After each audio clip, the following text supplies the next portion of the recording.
بسم الله الرحمن الرحيم. السلام عليكم ورحمة الله وبركاته. الحمد لله والصلاة والسلام على رسول الله وعلى آله وصحبه أجمعين، أما بعد.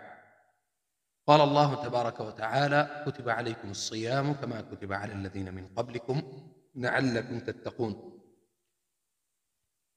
کتب علیکم الصیام، اللہ تعالیٰ نے ہمارے لیے مسلمانوں کے لیے روزے جو ہیں وہ فرض کر دیے.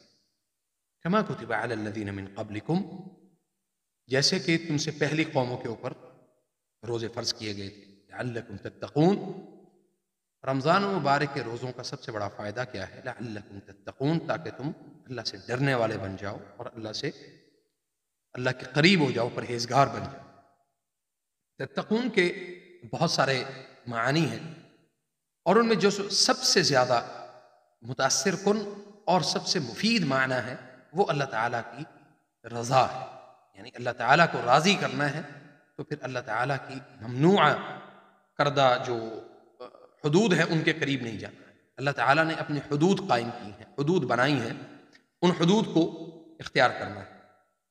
رمضان المبارک کے انشاءاللہ باذن اللہ تعالیٰ میں پوری کوشش کروں گا اور پوری محنت کروں گا انشاءاللہ کہ آپ کو رمضان المبارک کے پورا مہینہ جو ہے وہ 8 سے 10 منٹ کا جو ایک درس کا سلسلہ ہے وہ انشاءاللہ ہمارا جاری رہے گا. اس میں علاج کے معاملات بھی ہوں گے اور اس میں مختلف موضوعات بھی ہمارے ساتھ شامل رہیں گے انشاءاللہ، تاکہ ہم رمضان المبارک کے جو مفید ایام ہیں اس سے ہم فائدہ اٹھائیں. رمضان المبارک کے روزے جو ہیں وہ ہم اس لیے رکھتے ہیں کہ ہمیں اللہ سے محبت، یہ اللہ کا حکم ہے. میں اپنی مرضی سے یا اپنی چاہت کے ساتھ میں روزے نہیں رکھتا، بلکہ میں اس کو اگر روزے رکھتا ہوں تو میں اللہ کی محبت میں اللہ کے حکم کو مانتے ہوئے میں رمضان المبارک کے روزے رکھتا ہوں کہ اللہ تعالیٰ نے اس میں میرے لیے بہت ساری چیزیں، بہت سارے فوائد جو ہیں وہ اللہ تعالیٰ نے میرے لیے اور آپ کے لیے بنائے ہیں. تو آج ان تمام روزوں کو رکھنے کا، تمام قیام اور سیام اور تلاوت قرآن، تمام چیزوں کو مکمل کرنے کا جو اصل بنیاد ہے، آج میں اس کو آپ کو سمجھانے کی کوشش کروں گا انشاءاللہ. سب سے پہلی چیز ہے اللہ کی محبت. اور اللہ تعالیٰ نے اپنی محبت کی شرط کو نبی صلی اللہ علیہ وسلم کی اتباع کے ساتھ جوڑا.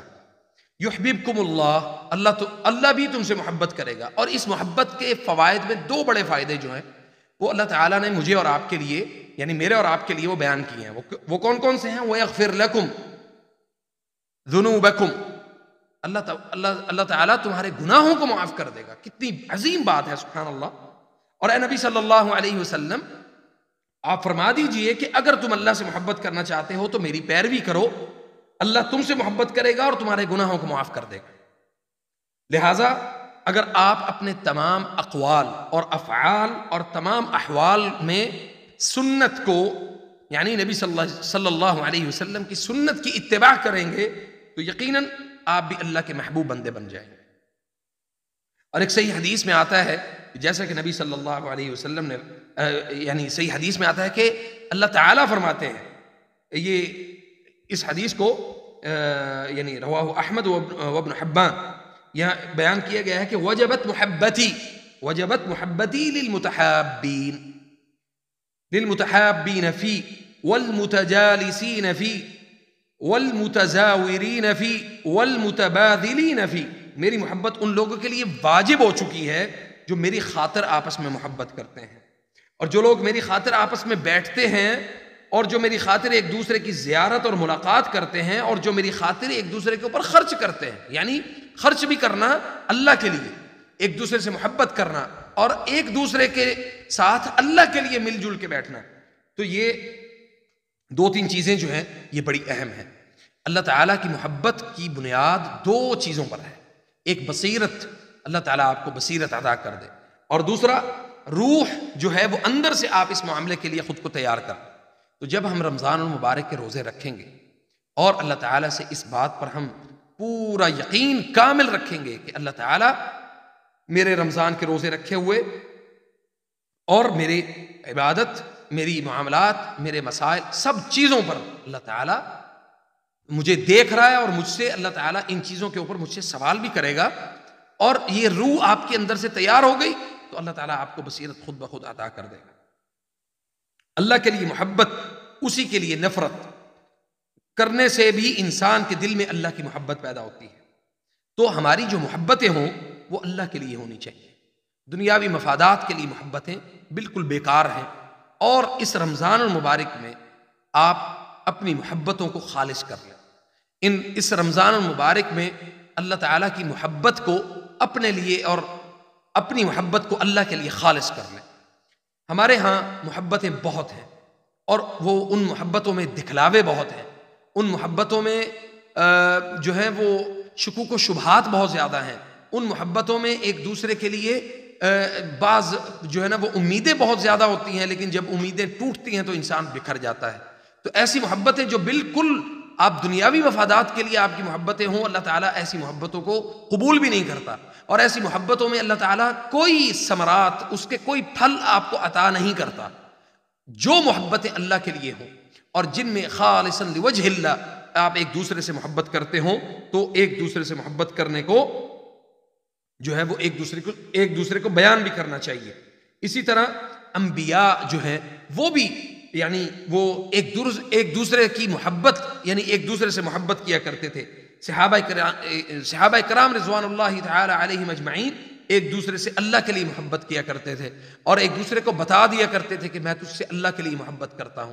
تو یاد رکھیں کہ آپ کے اعمال کی بنیاد جو ہے وہ ایک اللہ کی محبت بھی ہے، اور اگر اللہ کی محبت خالص آپ کے دل میں آپ چاہتے ہیں کہ اللہ کی محبت آپ کے لیے خالص ہو اور آپ کی محبت اللہ کے لیے خالص ہو، تو آپ کو اللہ تعالیٰ کی بھیجے ہوئے پیغمبر نبی کریم صلی اللہ علیہ وسلم کی اتباع بھی کرنی ہے، اور ان کی اتباع میں جو اللہ تعالیٰ نے محبت کو پنہا رکھا ہے وہ آپ کو پریکٹیکل لائف میں وہ آپ کے سامنے آ جائے گی۔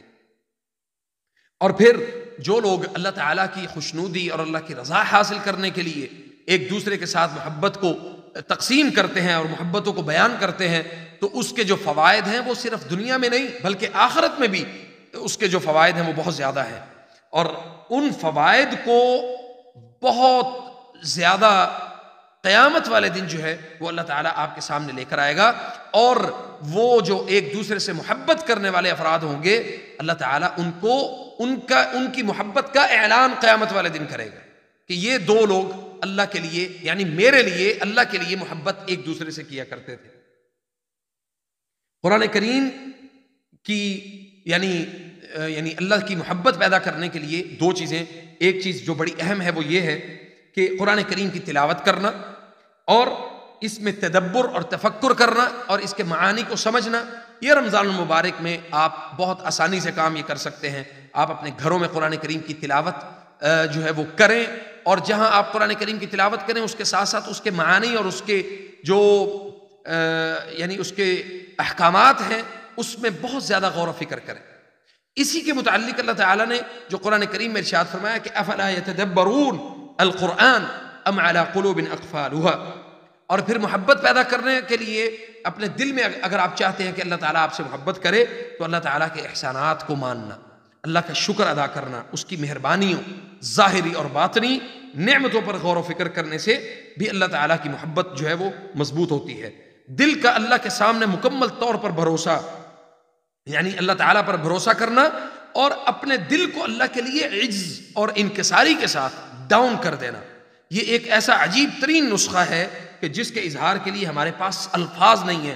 اللہ کے ساتھ خلوت نشینی کرنا، اکیلے بیٹھ کے اللہ سے باتیں کرنا، خصوصاً نزول الہی کے اوقات میں ساری دنیا سے کٹ کر صرف اللہ تعالیٰ سے مناجات کرنا، اللہ تعالیٰ سے جو دنیاوی محبتیں ہیں نا، یہ بھی میں آپ کو بتاؤں کہ دنیاوی محبتیں بھی اللہ تعالیٰ عطا کر دے اگر ہم اللہ تعالیٰ کے ساتھ خلوت میں اور اپنی تنہائیوں میں اپنے رب سے ہم مانگنے والے بن جائیں۔ اور یقین کریں کہ جو سچے اور مخلص محبین جو ہیں وہ جو ہوتے ہیں وہ اپنے رب کو ناراض نہیں کرتے، اور اگر اللہ تعالیٰ کی ناراضگی کے اسباب کو اختیار کر رہے ہوں تو وہ اللہ تعالیٰ کی طرف واپس پلٹ آتے ہیں۔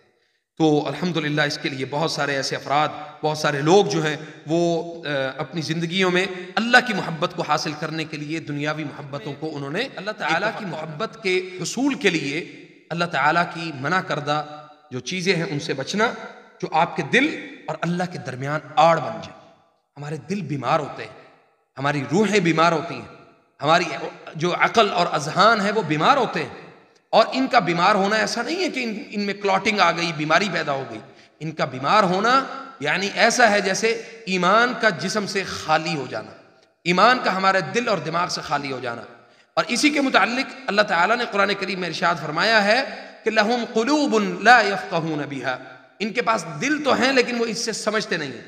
وَلَهُمْ أَعْيُنْ لَا يُبْصِرُونَ بِهَا، ان کے پاس آنکھیں ہیں یہ دیکھتے نہیں ہیں. وَلَهُمْ أُذُنْ لَا يَسْمَعُونَ بِهَا، ان کے پاس کان ہے لیکن حق بات کو سنتے نہیں ہیں. تو اللہ تعالیٰ سے ہم یہ دعا کرتے ہیں کہ اللہ تعالیٰ اپنی محبت کو خالص جو ہے وہ ہمارے دلوں میں مضبوط کرے، اور دنیاوی محبتیں جو دکھلاوے کی محبتیں ہیں اور جو ایک دوسرے کی چاہت ہے، ایک دوسرے کی چیزیں ہیں. ساتھ مجھے اجازت دیجئے، آپ کا بھائی ابو سہل انشاءاللہ باذن اللہ آپ کے ساتھ کل انشاءاللہ اگلی ویڈیو میں حاضر ہوگا. وجزاکم اللہ خیر، والسلام علیکم ورحمۃ اللہ وبرکاتہ.